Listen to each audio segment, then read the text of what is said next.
بسم اللہ الرحمن الرحیم۔ ہر طرح کی حمد خالق کائنات کے لیے ہے کہ جس نے ساری کائنات کو خلق کیا، تخلیق فرمایا، اور درود و سلام ہوں ان پاک ہستیوں پر کہ جن کی تخلیق کے بعد خلاق دو عالم ان پر درود و سلام پڑھنے میں مصروف اور مشغول ہوا۔ احباب گرامی، آج کچھ ضروری باتیں جس کا عنوان مختصر سے وقت میں یہ ہے کہ کربلا کیوں بپا ہوا اور کیا ضرورت پیش آ گئی تھی کہ امام حسین علیہ السلام قیام فرماتے۔ قیام امام حسین علیہ السلام کا مقصد کیا تھا، محرکات کربلا کیا تھے، وہ کون سی وجوہات تھیں کہ جن کی وجہ سے میرے مولا حسین لجپال علیہ السلام کو اپنی اور اپنے خاندان اور ساتھیوں کی جانوں کا نذرانہ اللہ کی بارگاہ میں پیش کرنا پڑا۔ یہ جاننا آج کے مسلمان کے لیے انتہائی ضروری ہے، کیونکہ عجیب و غریب قسم کا دور چل رہا ہے، طرح طرح کی بولیاں اور بانت بانت کی باتیں۔ نبی کریم صلی اللہ تعالی علیہ وآلہ وسلم نے اللہ کے حکم سے دین کو نافذ کیا۔ تمام تر ارکان دین اسلام کے جس طرح اللہ کا حکم تھا وہ مسلمانوں کے لیے واضح فرمائے۔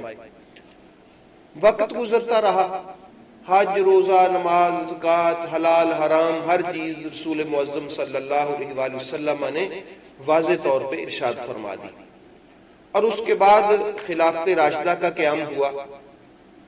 تو خلافت راشدہ علی منہاج النبوہ تھی، رسول معظم صلی اللہ علیہ وآلہ وسلم کا جو طریقہ کار تھا اسی طریقہ کو لے کے وہ آگے چلتے رہے۔ مولا حسن علیہ السلام پر آ کر خلافت راشدہ ختم ہوئی۔ تو یہ جو دور تھا یہ تو رسول کریم صلی اللہ علیہ وآلہ وسلم کی تعلیمات کو آگے سے آگے منتقل کرتا رہا اور اجاگر کرتا رہا، اور اسی روش پر، اسی طریقے پر، اسی رویے پر لوگوں کو گامزن کرواتا رہا اور کرتا رہا۔ لیکن جب خلافت کے بعد ملوکیت کا دور آیا تو اب دین کی صورت کچھ بگڑنے لگی۔ میں کوئی اختلاف یا کسی پر کوئی اعتراض کرنے کے لیے یہاں یہ بات نہیں عرض کر رہا۔ اگر اللہ رب العزت حق کو دیکھنے والی آنکھ عطا فرمائے تو میری بات نہیں، سینکڑوں ہزارہا علماء یہ بات بیان کرتے ہیں، اور ہماری اہل سنت والجماعہ کی کتب ان باتوں سے بالکل بھری پڑی ہیں، جو میں جن میں سے چند ایک باتیں میں احباب کے سامنے، اور وہ بھی کربلا کے پس منظر میں کہ کون سی وجہ بن گئی تھی کہ جس کی وجہ سے یہ امام حسین علیہ السلام کو کربلا محلہ میں جو ہے وہ قیام کرنا پڑا۔ تو احباب گرامی، اس کی ایک مین وجہ یہ تھی کہ حضور نبی کریم صلی اللہ تعالی علیہ وآلہ وسلم کی جو تعلیمات تھی ان کو بگاڑا جا رہا تھا اور ان کی صورت کو بدلا جا رہا تھا۔ مثال کے طور پہ یزید تو کچھ بعد میں آیا، ہم دیکھ سکتے ہیں کہ یہ ایک حج کا جیسے موقع ہے۔ حج اسلام کا ایک خاص رکن ہے، بڑا اہم رکن ہے اسلام کی اس میں اجتماعیت کا اظہار ہوتا ہے۔ یہ مالی، بدنی، ہر قسم کی ایک مرکب عبادت ہے۔ حج مسلمانوں کی شان و شوکت کا اظہار ہوتا ہے۔ تو حج جیسی عظیم الشان عبادت میں بھی بڑی باریکی کے ساتھ تبدیلیاں پیدا کی جانے لگی۔ مثال کے طور پہ نسائی شریف کتاب، اس کا جو باب ہے کتاب الحج باب التلبی، یہ جو تلبیہ والا باب ہے اس میں نسائی شریف کا جو حج کتاب الحج ہے جو نسائی شریف کا بار بار عرض کر رہا ہوں، اس میں آپ دیکھ سکتے ہیں یہ بات موجود ہے کہ حضرت عبداللہ ابن عباس رضی اللہ تعالی عنہما انہوں نے یہ حضرت سعید ابن جبیر رضی اللہ تعالی عنہ سے مروی ہے یہ حدیث پاک کہ حضرت عبداللہ ابن عباس رضی اللہ تعالی عنہ کہ میں ساتھ تھا، آپ فرماتے ہیں تو آپ نے پوچھا کہ کیا بات ہے یہ کہ میں لبیک اللہم لبیک لا شریک لک لبیک، حج پہ یہ آوازیں ہوتی ہیں عرفات میں وہاں، تو یہ مجھے آوازیں نہیں سنائی دے رہی. تو لوگوں نے بتایا کہ اصل میں معاملہ یہ ہے کہ ان کو منع کر دیا گیا. میں نے ان کو بتایا کہ یزید کے والد گرامی حضرت معاویہ کے ڈر سے لوگ یہ تلبیہ کہنا چھوڑ چکے ہیں, نہیں کہہ رہے. تو حضرت ابن عباس رضی اللہ تعالی عنہما جو ہیں انہوں نے باہر خیمے سے نکل کے بلند آواز سے لبیک اللہم لبیک پکارنا شروع کیا. اور پھر آگے الفاظ یہ میرے نہیں ہیں, یہ ان کے الفاظ ہیں کہ آج لوگوں نے بغض علی میں رسول کریم صلی اللہ علیہ وآلہ وسلم کی سنت کو بھی ترک کر دیا ہے, العیاذ باللہ. یعنی کس باریکی کے ساتھ. اور احباب گرامی کوئی ایک بات نہیں, اگر سود کا معاملہ ہو تو پھر بھی ہم عجیب و غریب روش وہاں پر دیکھتے ہیں کہ حضرت عبادہ ابن صامت رضی اللہ تعالی عنہ, یہ حدیث پاک آپ یہ بھی ابن ماجہ شریف میں حدیث پاک آپ پڑھ سکتے ہیں. دیکھیں یہ ہماری اہل سنت کی کتب ہے, وہاں آپ کھڑے ہو کے یزید کے والد گرامی حضرت معاویہ جو ہیں ان کے دربار میں کھڑے ہو کے کہتے ہیں کہ یہ جو لوگ سونے کے سکوں کا, درہموں کا, دیناروں کا آپس میں چاندی کے سکے اور درہم سونے کے سکے اور دینار آپس میں لین دین کرتے ہیں, ان کی قیمت میں بھی فرق ہے, ایک جیسا نہیں ہے, برابر بھی نہیں ہے. رسول معظم صلی اللہ علیہ وآلہ وسلم نے اسے منع فرمایا, یہ سود کی ایک قسم ہے, سود ہے. تو آگے سے جواب یہ ملتا ہے کہ میں تو اس میں کوئی حرج نہیں سمجھتا. تو احباب گرامی جب جو محرمات الہیہ ہیں جن کو اللہ نے حلال اور حرام بین اور واضح کر دیا ہے, جب ان میں بڑی باریکی سے اپنی مرضیاں شامل کی جا رہی تھیں اور دین کو بدلنے کی کوشش نہیں بلکہ بدلا جا رہا تھا ایک ایک بات کر کے, تو پھر ایسے معاملات میں کوئی تو ہوتا جو اٹھ کے کھڑا ہوتا. اور پھر آپ نماز کو دیکھ لیں, نماز میں کیا یہ بات کسی کو علم نہیں ہے کہ نماز میں کیا کیا گیا.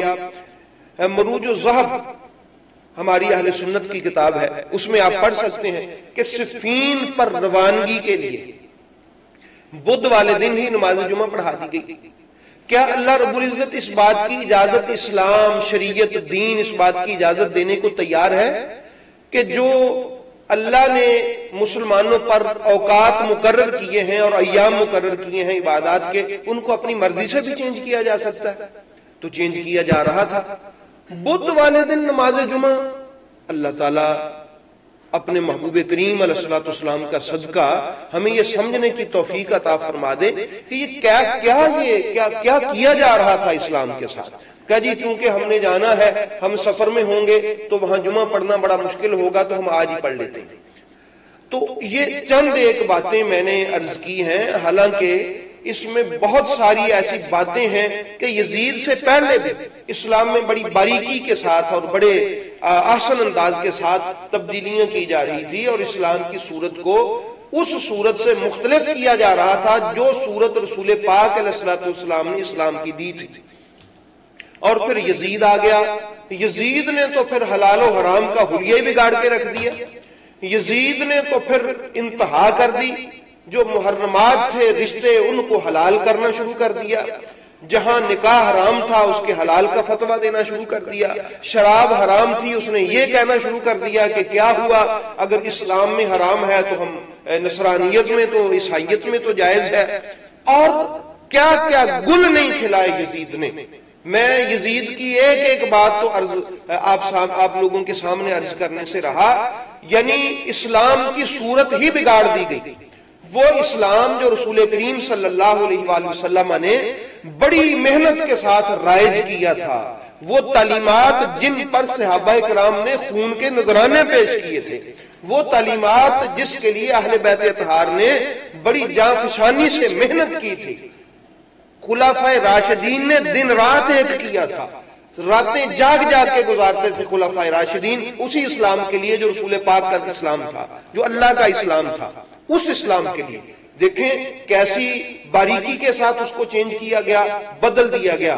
احباب گرامی, اب اگر کوئی آواز اٹھانے والا نہ ہوتا, میں اپنے مقصد کی بات عرض کرنے لگا, تو پھر آنے والی نسلیں جو یزید کے بعد کی نسلیں ہوتی بڑا نقصان اور خدشہ اور خطرہ یہ تھا کہ آنے والی نسلیں اسی اسلام کو، جو یزید کا اسلام تھا، جو یزید اینڈ کمپنی نے تیار کر لیا تھا، اپنی طرف سے حلال کو حرام اور حرام کو حلال، اور آگے پیچھے عبادات، ایام، اوقات کو تبدیل کیا اور حلال و حرام کی تمیز ختم کر دی.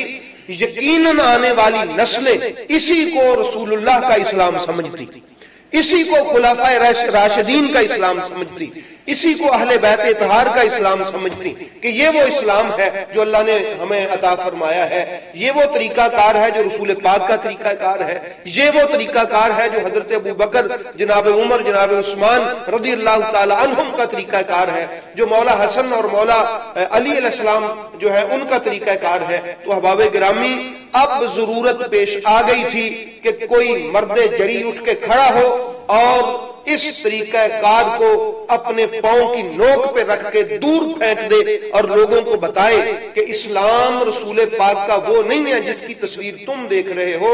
رسول پاک کا اسلام وہ ہے جو کربلا میں امام حسین علیہ السلام نے دکھایا ہے. اس لیے ضروری تھا کہ کوئی کھڑا ہوتا. تو احباب گرامی، پھر صاحب عظیمت میرے مولا حسین لجپال کھڑے ہوئے اور انہوں نے یہ جو بدعات تھی اور اسلام کو تبدیل کیا جا رہا تھا اس کے لیے آواز حق بلند کی اور اپنے خون کا نذرانہ پیش کیا، اور خون کا نذرانہ پیش کر کے آنے والی نسلوں پر احسان کیا. آنے والی نسلوں پر احسان کیا کیا؟ احسان یہ کیا کہ ان کو پتہ چل گیا کہ وہ باطل تھا اور جو رسول پاک کا اسلام ہے وہ تھا اللہ کا اور اس کے رسول کا طریقہ، اور خلفائے راشدین نے جو تعلیمات وہی آگے جاری کی تھی وہ یہ ہے جو امام حسین علیہ السلام بتاتے ہیں. حلال اور حرام شریعت کا وہ ہے جو کربلا میں ہمیں پتہ چلا ہے. تو احباب گرامی، اس آنے والی نسلوں پر میرے مولا حسین لجپال اور ان کے بچوں کا احسان ہے کہ اگر وہ قربانی پیش نہ کرتے، یقین جانیے، ایک لمحے کے لیے سوچئے، اگر وہ قربانی پیش نہ کرتے تو یقیناً آنے والی نسلیں، ان کو کیا خبر تھی کہ کیا ہوا؟ ان کو جو اسلام ملنا تھا وہ یزیدی اسلام تھا، وہ بنو امیہ کا اسلام تھا، وہ مل جانا تھا ان کو، اور انہوں نے سمجھنا تھا شاید یہ رسول پاک کا اسلام ہے. احسان کر گئے میرے رسول پاک کے شہزادے امام حسین علیہ السلام اور ان کے گھر والے اور ان کے ساتھی لوگوں کو بتا گئے کہ وہ جو انہوں نے تبدیلیاں کر کے صورت بگاڑ دی تھی وہ رسول پاک کا اسلام اللہ تعالیٰ کا طریقہ بتایا ہوا اور خلفائے راشدین کی تعلیمات نہیں تھی، وہ کچھ اور تھا.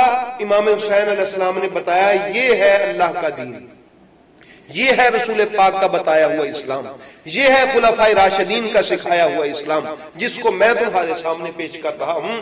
قیامت تک حق اور باطل میں بین فرق ہو گیا، فرق واضح ہو گیا کہ حق کیا ہوتا ہے اور باطل کیا ہوتا ہے، جھوٹ کیا ہوتا ہے اور سچ کیا ہوتا ہے. یہ تھی وجہ، ایک مین وجہ تھی مولا حسین علیہ السلام کے قیام کی، جس کی وجہ سے آپ کھڑے ہوئے تاکہ اسلام کی اصل تصویر لوگوں کے سامنے رکھی جا سکے اور جو اسلام کا حلیہ بگاڑا گیا تھا وہ بھی لوگوں کے سامنے رکھا جا سکے کہ جو حلال محمد ہے وہ حلال محمد ہے، جو حرام محمد ہے وہ حرام محمد ہے، اس میں چینجنگ نہیں ہو سکتی. یہ مولا حسین لجپال نے کربلا میں لوگوں کو پیغام دیا اور اسی کے لیے اپنی جانوں کا نذرانہ پیش کیا. یہ ایک مقصد تھا میرے مولا حسین علیہ السلام کے کربلا میں آنے کا. تو اگر وہ نہ آتے تو غلط صورت آنے والی نسلوں تک منتقل ہوتی. مولا حسین لجپال نے قیامت تک آنے والے مسلمانوں پر کرم فرمایا اور اسلام کی خوبصورت تصویر جو ہے وہ ان کے سامنے رکھی. اس لیے احباب گرامی، اچھا اب کچھ لوگ کہتے ہیں کہ وہ جی یزید پر آپ اعتراض کرتے ہیں اور خود یہاں پر لوگ زنا بھی کرتے ہیں اور بے پردگی بھی ہے، یہ بھی ہے. بھئی کوئی زنا کرتا ہے، بے پردگی کرتا ہے، کوئی شراب پیتا ہے، کوئی سود کھاتا ہے، لیکن وہ اس بات کا اقرار ضرور کرے گا کہ یہ گناہ ہے، یہ گناہ ہے، یہ غلط ہے، یہ ناحق ہے، یہ باطل ہے. وہ یہ جرات نہیں کر سکتا کہ زنا کو، سود کو اور بے پردگی کو، بے حیائی کو اسلام کہہ سکے. اگر مولا حسین علیہ السلام کھڑے نہ ہوتے تو زنا، سودکاری، فحاشی، عریانی اور پتہ نہیں کون کون سی چیزوں کو دین کا نام دے دیا جاتا. مولا حسین علیہ السلام نے کھڑے ہو کے بتا دیا کہ اگر لوگ اس میں مبتلا ہوں گے تو وہ اگر برائی کرتے بھی رہیں گے لیکن یہ جرت نہیں کر سکیں گے میرے خون کی قربانی کا صدقہ کہ وہ زنا کو دین کا نام دے سکیں، وہ سود کو دین کا نام دے سکیں، وہ نمازوں کی تبدیلی اور اوقات کے آگے پیچھے کرنے کو دین کا نام دے سکیں۔ وہ یہ ضرور اون کریں گے اور اس چیز کا اقرار کریں گے کہ ٹھیک ہے ہم یہ کرتے ہیں لیکن یہ گناہ ہے، یہ باطل ہے، یہ غلط ہے۔ ان کو اس چیز پر مجبور کر دیا قیامت تک میرے مولا حسین علیہ السلام کے خون نے کہ باطل کو لوگ باطل کہیں اور حق کو لوگ حق کہیں۔ یہی وجہ تھی قیام امام حسین علیہ السلام کی۔ اس کے اور بھی بہت سارے مقاصد ہیں، انشاءاللہ وہ بھی ہم احباب کے سامنے آگے رکھیں گے۔ تو اللہ رب العزت ہمیں قیام امام حسین علیہ السلام کی حقیقت کو سمجھنے کی توفیق عطا فرمائے۔ جس دن لوگوں کو میرے مولا حسین لاجپال کے کربلا میں کھڑا ہونے کی حقیقت سمجھ آ گئی تو اس وقت پھر وہ شعر اس کا مصداق ہوگا، وہ وقت کہ انسانیت کو بیدار تو ہو لینے دو، ہر قوم پکارے گی کہ میرے ہیں حسین، ہر قوم پکارے گی میرے ہیں حسین۔